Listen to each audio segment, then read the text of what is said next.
안녕하십니까? 오늘 우리는 삶의 가장 근원적인 질문 중 하나와 마주하려 합니다.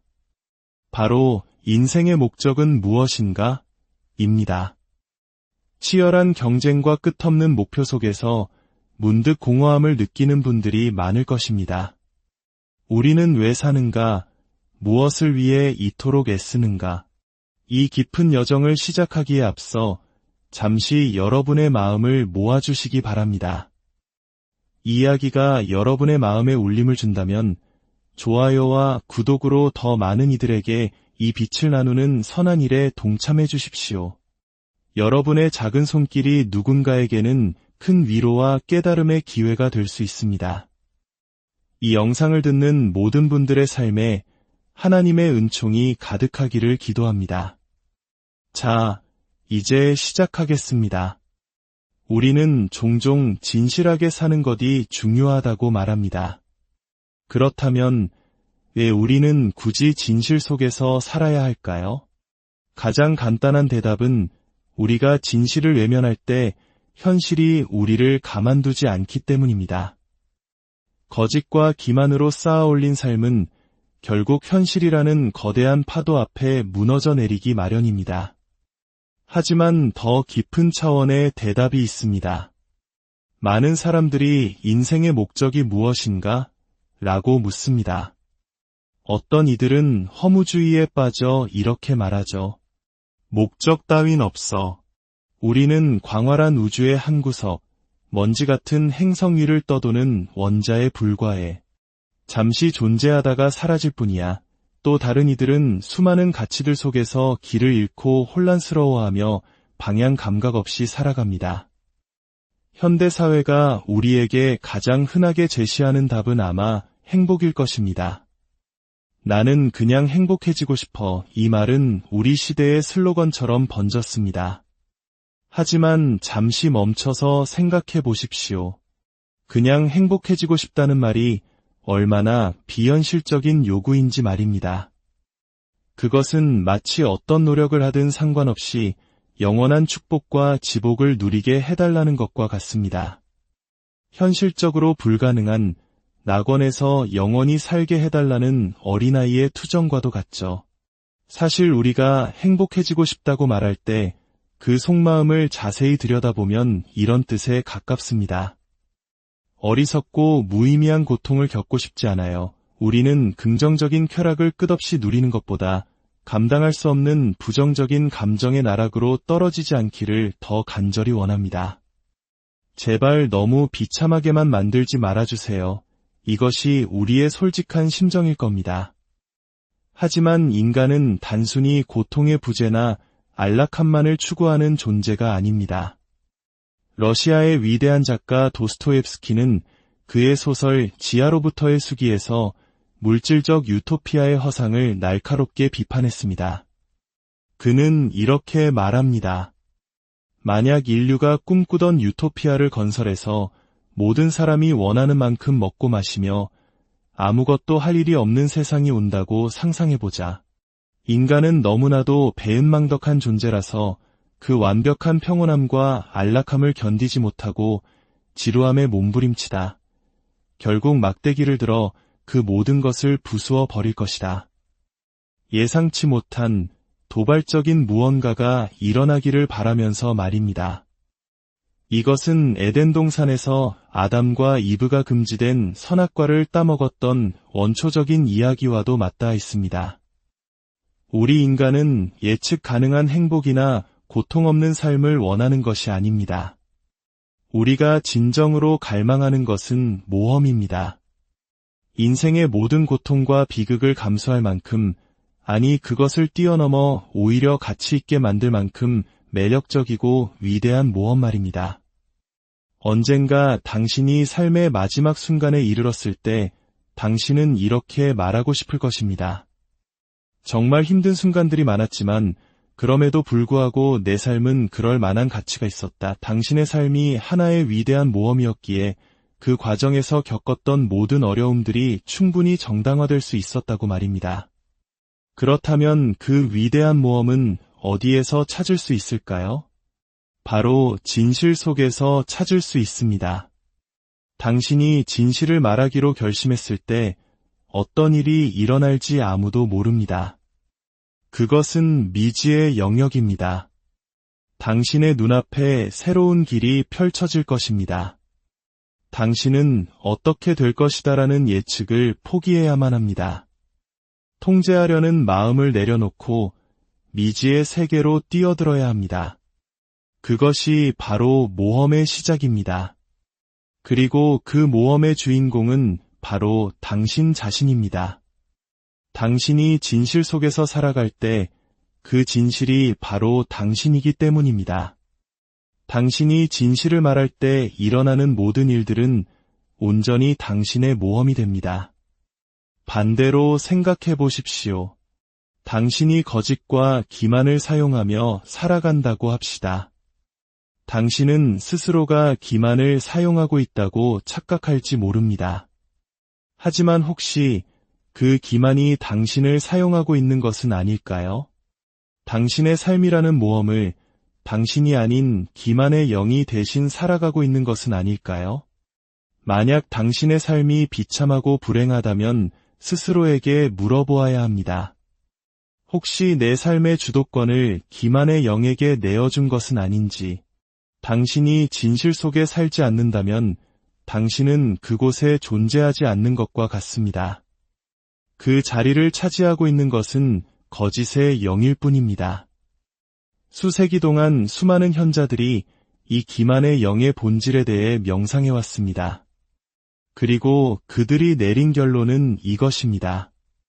기만의 영은 당신이 아니라 당신을 사로잡아 마치 자기 자신인 것처럼 믿게 만드는 존재라는 것입니다.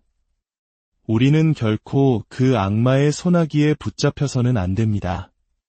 우리 인간은 미래라는 지평선을 마주하며 살아갑니다. 우리는 그 미래를 향해 매력적인 비전을 그려나가는 존재입니다. 당신의 비전은 대학 교육을 포함하지 않을 수도 있습니다. 하지만 그것은 당신으로 하여금 만약 내가 이것을 이룰 수만 있다면 그 과정의 모든 수고로움을 정당화할 수 있을 거야라고 생각하게 만드는 비전이어야 합니다. 우리 모두는 각자의 십자가를 짊어지고 살아갑니다. 필멸의 존재라는 비극, 그리고 때로는 지옥과도 같은 현실과 마주해야 합니다. 20세기에 인류가 겪었던 끔찍한 전쟁과 학살은 이 땅에 지옥이 존재한다는 것을 똑똑히 보여주었습니다. 우리는 이러한 냉혹한 현실 속에서 그 모든 쓰라린 현실을 정당화할 만큼 강력하고 의미 있는 삶의 비전을 세워야만 합니다. 하나님께서는 사람들을 각자의 삶의 모험으로 부르십니다. 당신 안에서 당신을 모험으로 부르는 그 힘, 그것이 바로 하나님일 수 있습니다. 그분은 말씀하십니다. 내 가족과 안락한 보금자리를 떠나 세상 밖으로 나아가라. 창세기에서 하나님은 아브라함에게 너무나 오랫동안 머물렀던 아버지의 집과 친척을 떠나라고 명하십니다. 그가 마주한 첫 번째 현실은 기근이었고 곧이어 아내를 빼앗으려는 폭군을 만나게 됩니다. 이것만 보면 아브라함은 그냥 하나님의 부르심을 무시하고 편안하게 집에 있었어야 했다고 생각할 수도 있습니다. 하지만 그게 아닙니다. 우리 인간은 투쟁하도록 만들어진 존재입니다. 우리는 도스토옙스키가 묘사했던 행복의 거품을 좇는 나약한 존재가 아닙니다. 우리는 세상과 맞서고 현실과 씨름하도록 창조되었습니다. 당신은 도전을 원합니다. 그리고 도전을 통해 강해집니다. 당신은 안전해지기를 원하는 것이 아니라 강해지기를 원해야 합니다. 최적의 도전을 받아들임으로써 우리는 강해집니다. 세상에 당신의 운명을 펼쳐놓고 운명의 화살을 온몸으로 맞으며 그 과정 속에서 스스로를 더욱 강인하게 만들어야 합니다. 실패할 수도 있고 불운이 당신을 덮칠 수도 있습니다. 하지만 그것이 당신이 선택할 수 있는 최선의 길입니다. 때로는 우리를 향한 악의적인 공격조차 기회로 바뀔 수 있습니다. 만약 우리가 신중하게 그 안에 숨겨진 기회를 찾는다면 말입니다. 비록 쉽지 않겠지만 그 적대적인 힘에 대해서조차 감사할 수 있는 부분을 찾아낸다면 놀라운 일이 벌어집니다. 가장 악랄하게 저를 공격했던 언론인들이 역설적으로 저의 성공에 가장 크게 기여했다는 사실은 참으로 기이하지 않습니까? 공격을 받았을 때 우리는 굳건히 버티며 그 안에서 한 줄기 희망의 빛을 찾아야 합니다. 모든 역경을 기회의 장으로 바꾸는 것은 하나의 연습입니다.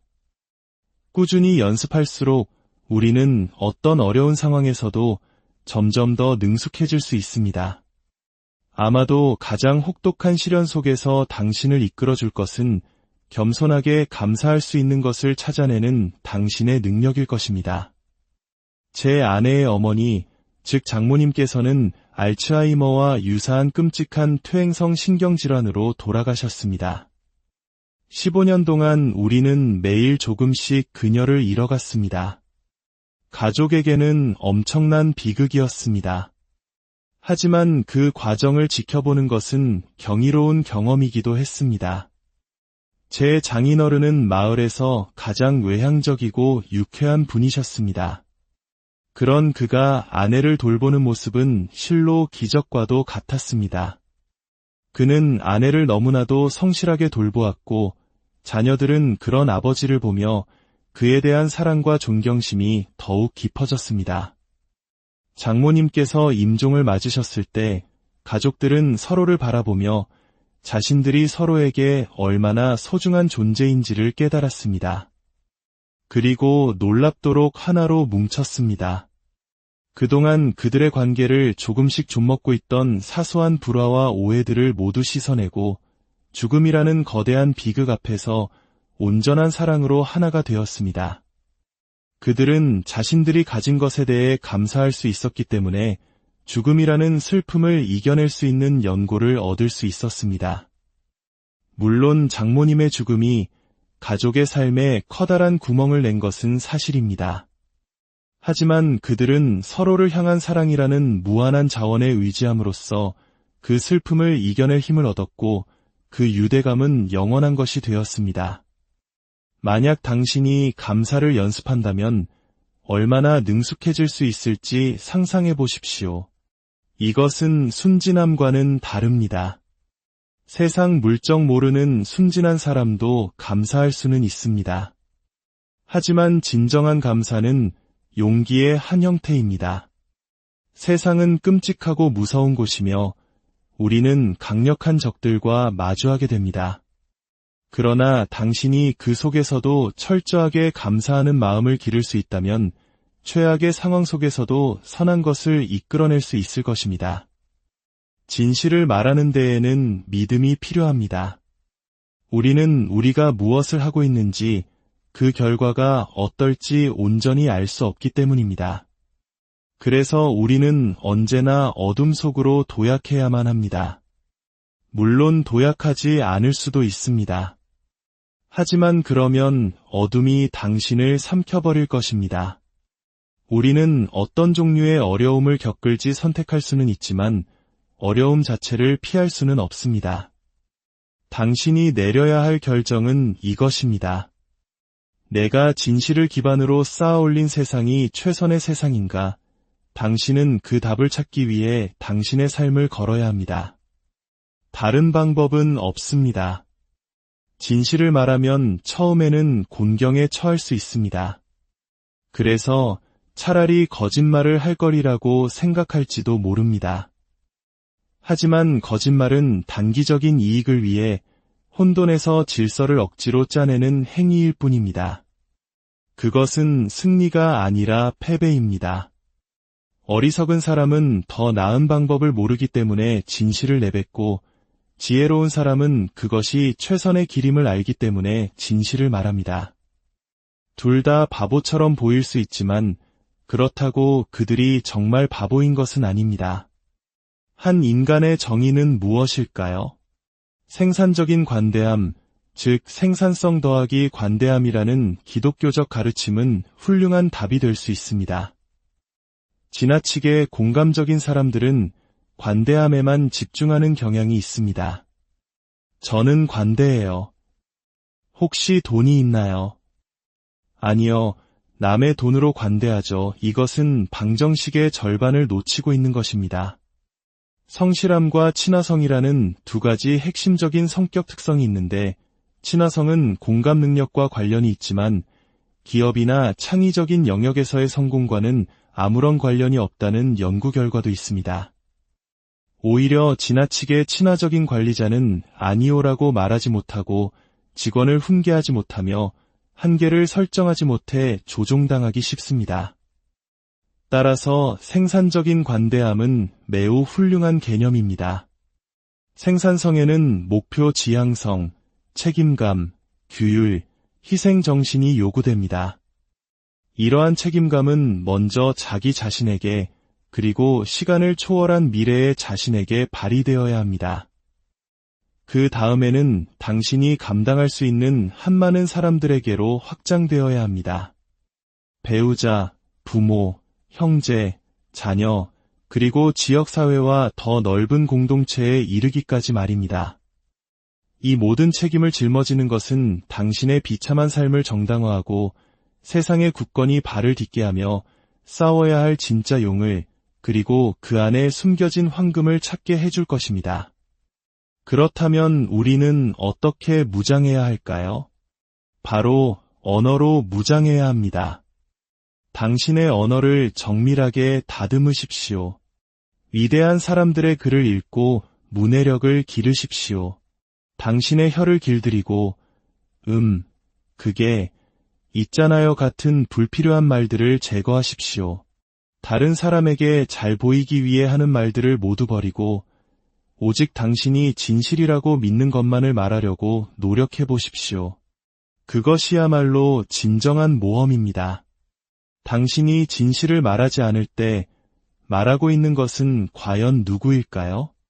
당신이 믿지 않는 것을 말하고 있다면 그것은 당신이 말하는 것이 아닙니다. 그것은 다른 사람을 조종하여 원하는 것을 얻어내려는 당신 안의 어떤 부분일 뿐입니다. 당신이 평생을 그런 도구적인 방식으로 살아간다면 당신은 당신의 삶을 사는 것이 아닙니다. 조종의 영이 사는 삶을 대신 사는 것입니다. 그것은 근본적인 의미에서 악령에 사로잡힌 것과 다르지 않습니다. 당신이 생각하는 것을 그대로 말할 때 무슨 일이 일어날지 당신은 전혀 알 수 없습니다. 그것은 모든 것을 내려놓아야 가능한 일입니다. 무슨 일이 일어나든 진실을 말했을 때 일어나는 일보다 더 나은 일은 없다고 가정해야 합니다. 물론 진실을 말하고 곤경에 처할 수 있습니다.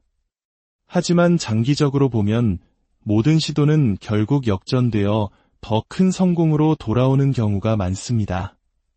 그 압박과 역전 사이의 시간을 견디는 것이 고통스러울 수는 있지만 그것이야말로 진정으로 모험적인 삶입니다. 어쩌면 당신 삶의 진정한 모험은 당신이 진실을 말하고 행동할 때 비로소 드러나는 것일지도 모릅니다. 그리고 그 모험은 너무나도 압도적이어서 당신의 모든 고통을 정당화하고도 남을 것입니다. 제가 아는 위대한 사람들은 자신과 다른 사람들에게 무서울 정도로 정직합니다. 그리고 그들은 믿을 수 없을 만큼 모험적인 삶을 살아갑니다. 성경 속에서 하나님은 다양한 모습으로 나타나십니다. 아담과 이브 이야기에서 하나님은 우리가 잘 가꾸어진 정원에서 자의식 없이 거닐 때 함께 걷는 영적인 존재입니다. 카인과 아벨 이야기에서는 우리가 부적절한 희생을 바쳤을 때 우리를 꾸짖는 양심의 영입니다. 노아 이야기에서는 위기가 닥쳐올 때 현명한 자에게 준비하라고 부르시는 영입니다. 아브라함 이야기에서는 지나치게 안락함에 빠진 자를 삶의 모험으로 이끄시는 영입니다. 모세 이야기에서는 폭정 아래 고통받는 이들을 해방으로 이끄시는 영입니다. 이 모든 이야기는 하나의 초월적인 통일성을 가리키고 있습니다. 바로 우리가 숭배하고 본받아야 할 이상적인 모델로서의 하나님입니다. 우리는 진실된 말과 사랑으로 미래라는 혼돈의 지평선과 마주하여 그곳을 살기 좋은 질서의 땅으로 바꾸어 나갑니다. 그것이 바로 하나님의 형상대로 만들어진 우리 인간의 모습입니다. 성숙의 과정에는 희생적인 요소가 있습니다. 어린 시절의 무한한 가능성을 희생하고 하나의 현실적인 틀을 선택해야 합니다. 이 희생은 피할 수 없는 것입니다. 당신이 선택하든 선택하지 않든 시간은 흐르고 기회는 사라집니다. 25살에는 바보 같아도 괜찮습니다. 젊음이라는 가능성이 있으니까요. 하지만 30살에도 여전히 22살 때처럼 철이 없다면 사람들은 더 이상 당신을 좋게 보지 않을 것입니다. 지난 10년 동안 도대체 뭘 한 건가? 늙은 아기, 그것은 추한 모습입니다. 그러므로 우리는 자신의 희생을 선택해야 합니다.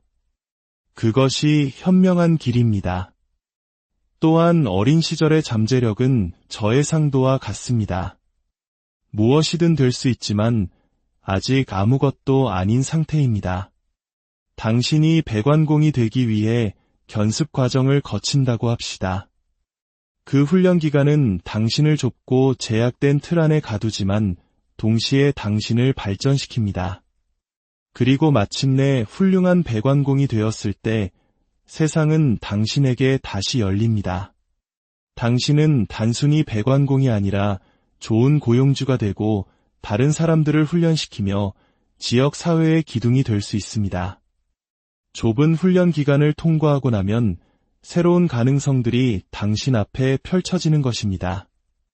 책임감, 그것이 곧 성숙입니다. 그리고 그것이 바로 당신 삶의 모험입니다. 책임감을 갖기 위해 무엇을 희생해야 할까요?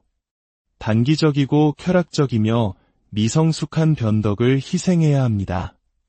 당신은 순간 속에만 존재하는 것이 아니라 시간을 가로지르는 공동체로서 존재합니다. 오늘 밤 당신이 한 행동에 대해 내일 아침, 그리고 다음 주, 내년에도 책임져야 할 사람은 바로 당신 자신입니다. 다른 사람과의 관계에서도 마찬가지입니다. 결혼 생활에서 당신은 순간적인 감정으로만 존재하는 것이 아닙니다.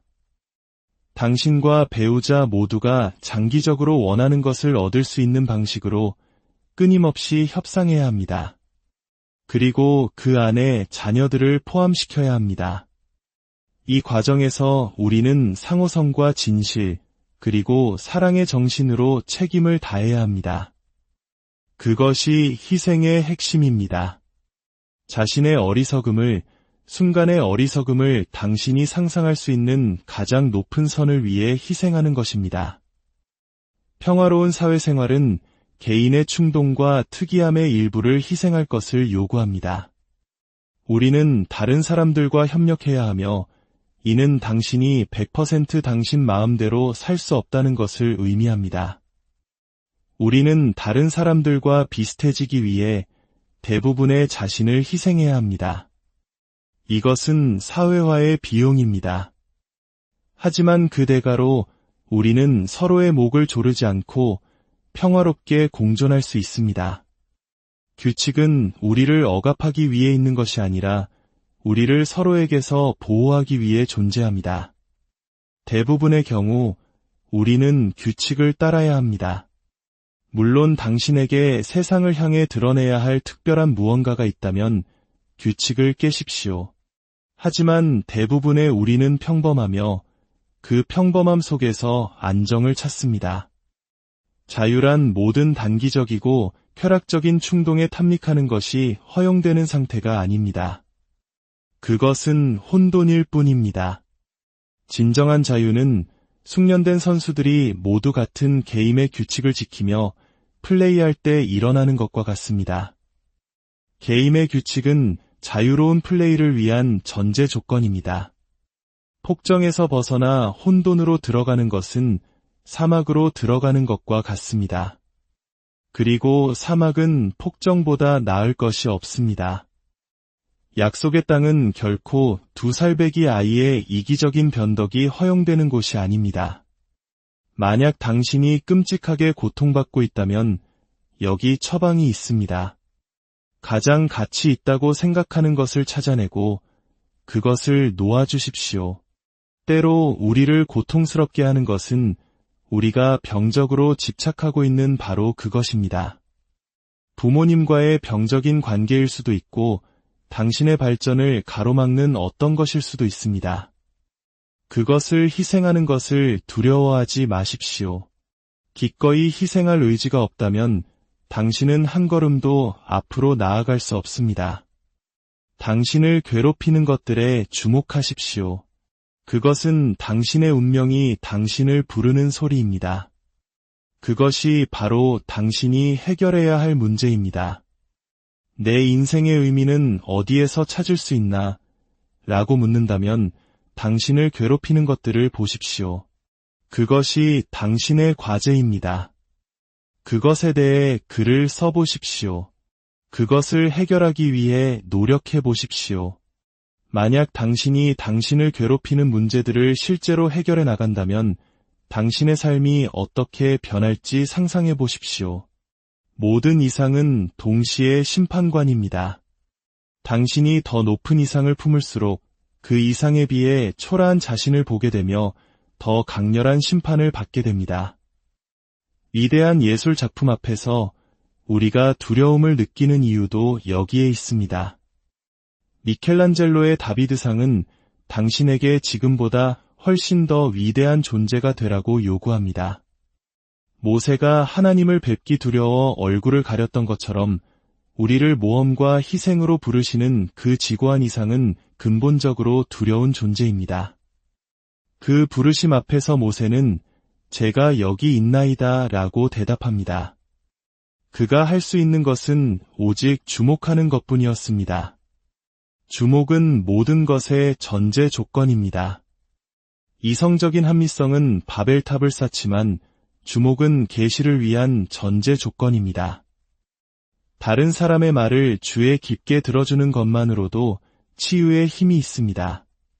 주목은 어둠의 빛을 비춥니다.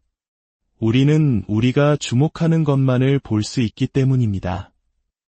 우리는 가장 무거운 짐을 짊어져야 할 윤리적 의무가 있습니다. 그것이 바로 인생의 모험을 향한 주된 부르심입니다. 그리고 그 부르심은 너무나도 가치 있어서 인생의 모든 고통을 정당화하고도 남습니다. 의미는 행복이나 단기적인 쾌락, 자존감 같은 것에서 발견되지 않습니다. 그것은 말 그대로 당신의 짐을 지고 하나님의 도성을 향해 비틀거리며 오르막길을 오르는 것, 바로 그 과정 속에 있습니다. 당신은 이미 책임감 있는 사람들을 존경하고 있습니다. 당신도 그렇게 될 수 있고 또 그렇게 되어야만 합니다. 그것이 가장 깊은 의미에서 당신의 본 모습이기 때문입니다. 우리는 현재의 가치 있는 무언가를 포기함으로써 즉 희생을 통해 미래를 더 나은 곳으로 만들 수 있습니다. 이것이 바로 규율의 본질입니다. 당신이 삶에서 앞으로 나아가지 못하고 있다면 그것은 당신이 너무나 사랑해서 놓지 못하는 어떤 낡은 생각이나 습관에 집착하고 있기 때문일 가능성이 높습니다. 우리는 우리 안에 있는 가능성을 마주하고 그것을 선한 것으로 바꾸는 의식적인 존재입니다. 그것이 우리를 하나님의 형상으로 만들고 우리에게 내재적 가치를 부여합니다. 그리고 그 내재적 가치에 대한 믿음이 바로 우리 사회의 초석입니다. 우리는 이 진실을 기억하고 행동으로 옮겨야 합니다. 우리가 얼마나 세상을 좋게 만들 수 있는지 시험해봐야 합니다. 그것이 당신 삶의 목적이 될 수 있습니다. 행복해지는 것이 아니라 해결해야 할 문제들을 해결하는 것, 어두운 것들을 들여다봄으로써 저는 빛이 어둠보다 더 강력하다는 것을 배웠습니다. 우리 각자는 놀라운 일들을 해낼 능력이 있습니다. 최악의 어둠 속에서도 가장 밝은 빛을 발견할 수 있습니다. 당신의 삶에 끔찍한 어둠이 찾아올 때, 그것이 당신을 냉소적이고 비통하게 만들 때, 어쩌면 당신은 그것을 충분히 들여다보지 않고 있는 것일지도 모릅니다. 만약 당신이 피하지 않고 당신이 가진 모든 것을 동원하여 그것과 맞선다면 당신은 그 공포보다 당신 자신이 더 위대하다는 것을 발견하게 될 것입니다. 제 장인어른의 이야기를 마지막으로 들려드리겠습니다. 그는 평생을 유쾌하고 외향적으로 사셨지만 아내가 병에 걸리자 15년 동안 헌신적으로 그녀를 돌보았습니다. 그 고통스러운 과정 속에서도 그는 불평하지 않았고 최선을 다했습니다. 그들의 가족은 그 비극을 고귀하고 명예롭게 대처함으로써 오히려 이전보다 더 가깝고 단단해졌습니다. 그의 삶은 최악의 어둠 속에서도 어떻게 빛을 길어 올릴 수 있는지를 보여주는 증거였습니다. 당신이 어리석다고 알고 있는 것들을 그만두고 가치 있는 목표를 선택하십시오. 당신은 보살핌을 받을 가치가 있는 소중한 존재입니다. 당신의 어제의 성취와 자신을 비교하고 다른 사람의 오늘과 비교하며 질투하거나 비통해하지 마십시오. 당신 자신의 집을 먼저 정돈하고 의미 있는 것을 추구하며 진실을 말하기 위해 최선을 다하십시오. 그리고 무슨 일이 일어나는지 지켜보십시오. 당신은 대체 누구입니까? 당신은 수십억 년의 진화를 거쳐 기적처럼 이 땅에 태어난 존재입니다. 당신 안에는 하나님만이 아시는 무한한 가능성이 잠재되어 있습니다. 그것이 바로 우리의 책임이며 우리의 본질입니다. 그것을 깨닫고 기억하고 행동으로 옮겨야 합니다. 당신의 목표를 명확하게 설정하십시오. 목표가 없다면 긍정적인 감정도 없습니다. 우리는 목표를 향해 나아갈 때 긍정적인 감정을 경험하기 때문입니다. 당신의 목표는 당신의 뇌가 세상을 재구성하는 기준이 됩니다. 우리는 우리가 조준하는 것만을 볼 수 있습니다. 그러니 가장 높은 목표를 설정하십시오. 악을 억제하고 고통을 줄이기 위해 노력하는 것과 같은 목표 말입니다. 그리고 그 목표를 매일의 작은 행동들로 나누십시오. 그렇게 할 때 당신의 모든 행동은 존엄성을 갖게 됩니다. 당신은 가치의 위계, 즉 윤리 없이는 세상을 보거나 행동할 수 없습니다. 이야기는 바로 그 가치 체계를 보여주는 지도와 같습니다. 우리는 영혼의 수준에서 우리를 이끌어줄 이야기를 갈망합니다. 일어나십시오. 우리에게는 짊어져야 할 도덕적 짐이 있습니다. 그리고 그것이 바로 우리 삶의 모험입니다.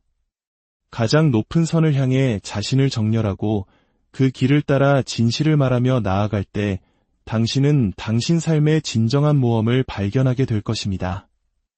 부디 당신 자신의 어둠과 마주하여 그 안에 숨겨진 찬란한 빛을 발견하는 용기를 얻으시기를 바랍니다. 당신의 고유하고 소중한 삶의 여정